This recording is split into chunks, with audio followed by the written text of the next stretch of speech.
friends, welcome to my channel. എന്റെ പേര് സാലിഫ്. ഞാൻ ഈ വീഡിയോയിൽ കാണിക്കാൻ പോകുന്നത് ഒരു 3x3 ക്യൂബിന്റെ സെക്കൻഡ് ലെയർ എങ്ങനെ സോൾവ് ചെയ്യാമെന്നുള്ളതാണ്. So let's start the video. ഇനി നമുക്ക് സെക്കൻഡ് ലെയർ സോൾവ് ചെയ്യാൻ പഠിക്കാം. സെക്കൻഡ് ലെയർ സോൾവ് ചെയ്യാൻ പഠിക്കുന്നതിന് മുമ്പ് അറിയേണ്ട ഒരു കാര്യമുണ്ട്. അതാണ് ഫസ്റ്റ് ലെയർ. നിങ്ങൾക്ക് ഫസ്റ്റ് ലെയർ ചെയ്യാൻ അറിയില്ലെങ്കിൽ എന്റെ മുമ്പത്തെ വീഡിയോയിൽ ഞാൻ അതിനെ കുറിച്ച് ഇട്ടിട്ടുണ്ട്. നിങ്ങൾ അത് പോയി കാണുക. ഇനി നമുക്ക് സെക്കൻഡ് ലെയർ സോൾവ് ചെയ്യുന്നതിന് ഒരു എഡ്ജ് പീസ് ആവശ്യമാണ്. ഒരു എഡ്ജ് പീസ് എടുക്കുന്നതിന് രണ്ട് കണ്ടീഷൻസ് ഉണ്ട്. ഒന്ന്, ആ എഡ്ജ് പീസ് എപ്പോഴും ടോപ്പ് ലെയറിലായിരിക്കണം. രണ്ട്, ആ എഡ്ജ് പീസിൽ മഞ്ഞ കളർ വരാൻ പാടുള്ളതല്ല. സെക്കൻഡ് ലെയർ സോൾവ് ചെയ്യുന്നതിന് ആദ്യം നമ്മൾ ഒരു എഡ്ജ് പീസ് എടുത്തു. ഞാൻ നേരത്തെ പറഞ്ഞതുപോലെ തന്നെ ഞാൻ ഈ എഡ്ജ് പീസ് എടുത്തു. ഈ എഡ്ജ് പീസിൽ യെല്ലോ കളർ ഇല്ല. ഈ എഡ്ജ് പീസിൽ നമ്മുടെ നേരെ ഫേസ് ചെയ്യുന്ന കളർ ഏതാണ്? ബ്ലൂ.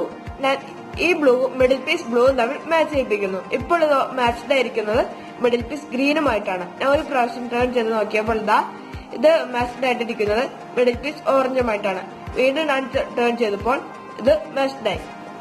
ഇനി നമ്മൾ ചെയ്യേണ്ടത് എന്താണെന്ന് വെച്ചാൽ ഈ എഡ്ജ് പീസിന്റെ മുകളിലുള്ള കളർ റെഡ് ആണ്. ഈ റെഡ് എന്തായാലും ഒന്നെങ്കിൽ റൈറ്റിലോ അല്ലെങ്കിൽ ലെഫ്റ്റിലോ വന്നിരിക്കും. ഞാൻ നോക്കിയപ്പോൾ ഇത് ഉള്ളത് റൈറ്റ് സൈഡിലാണ്. അതുകൊണ്ട് ഞാൻ ഇതിനെ നേരെ ഓപ്പോസിറ്റ് ലെഫ്റ്റ് സൈഡിലേക്ക് തിരിക്കുന്നു. എന്നിട്ട് ഈ ലെയറിനെ മുകളിലേക്ക് വെക്കുന്നു. റെഡ് ഉള്ളത് ഈ ലെയറിലാണ്. ആ ലെയറിനെ മുകളിലേക്ക് വെക്കുന്നു. അതിനുശേഷം ഞാൻ ഇതിന്റെ സെക്കൻഡ് പാർട്ട്, ഈ കോർണറിനെ ഈ ലെയറിന്റെ സെക്കൻഡ് പാർട്ടിലേക്ക് കൊണ്ടുപോകുന്നു. എന്നിട്ട് ഈ ലെയറിനെ താഴേക്ക് താഴ്ത്തുന്നു. എന്നിട്ട് റെഡിന്റെ സൈഡ് എടുത്ത് നോക്കുമ്പോൾ എനിക്ക് ഇങ്ങനത്തെ ഒരു 1/2 ബ്ലോക്ക് കിട്ടും. ആ ബ്ലോക്കിന്റെ ഫസ്റ്റ് ലെയർ ഒരു കോർണർ ഇൻസേർട്ട് ചെയ്യുമ്പോൾ തന്നെ ഇൻസേർട്ട് ചെയ്യുന്നു.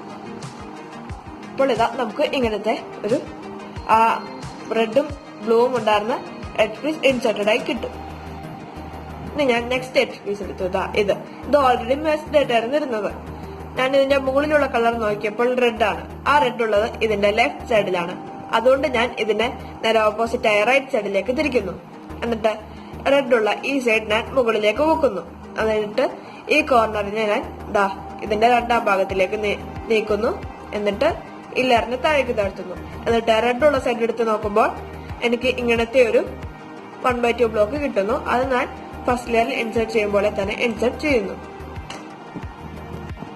ഇനി അടുത്തത്, ഇതിന് നമുക്ക് വേണമെങ്കിൽ സെക്കൻഡ് ലെയർ സോൾവ് ചെയ്യുമ്പോൾ വരുന്ന ഒരു പാരിറ്റി എന്ന് വേണമെങ്കിലും പറയാം. ഈ എഡ്ജ് പീസ് നേരെ ഫ്ലിപ്ഡ് ആയിട്ടാണ് കിടക്കുന്നത്. ഈ എഡ്ജ് പീസ് ശരിയാക്കുവാനുള്ള ഇക്വേഷൻ നമ്മൾ നേരത്തെ പഠിച്ച ഇക്വേഷൻ തന്നെയാണ്. അതിന്റെ ആദ്യത്തെ ഒരു മൂവ് ഇല്ല എന്ന് മാത്രമേ ഉള്ളൂ. ആദ്യം നമ്മൾ എങ്ങനെയായിരുന്നു ഒരു എഡ്ജ് പീസ് കണ്ടുപിടിക്കുന്നു, അതിന് മിഡിൽ പീസ് ആയിട്ട് മാച്ച് ചെയ്യിപ്പിക്കുന്നു. ഇതിൽ അങ്ങനെ ചെയ്യേണ്ട ആവശ്യമില്ല. ഈ എഡ്ജ് പീസ് ഉള്ളത് ഞാൻ പിടിക്കുന്ന ഈ ലെയറിലാണ്. അതുകൊണ്ട് ഞാൻ ഈ ലെയർ മുകളിലേക്ക് പൊക്കുന്നു. എന്നിട്ട് പൊക്കിയ ലെയറിന്റെ രണ്ടാം ഭാഗത്തിലേക്ക് ഈ കോർണറിനെ പുഷ് ചെയ്യുന്നു.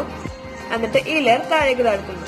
എന്നിട്ട് ഞാൻ ഈ ഓറഞ്ചിന്റെ സൈഡ് എടുത്ത് നോക്കുമ്പോൾ എനിക്ക് ഇങ്ങനത്തെ ഒരു കോർണർ ലഭിച്ചു. ആ കോർണർ ഞാൻ ഫസ്റ്റ് ലെയർ ഇൻസേർട്ട് ചെയ്യുമ്പോൾ തന്നെ ഇൻസേർട്ട് ചെയ്യുന്നു. എന്നിട്ട് എനിക്ക് ഈ എഡ്ജ് പീസ് ലഭിച്ചു. ആ എഡ്ജ് പീസ് നമ്മൾ സാധാരണ രീതിയിൽ സെക്കൻഡ് ലെയർ ഇൻസേർട്ട് ചെയ്യുമ്പോൾ തന്നെ ചെയ്തിട്ട് ഫസ്റ്റ് ലെയറിന്റെ കോർണർ പീസ് പോലെ തന്നെ കയറ്റുന്നു. അത്രയേ ഉള്ളൂ ഒരു സെക്കൻഡ് ലെയർ കംപ്ലീറ്റ് ചെയ്യാൻ.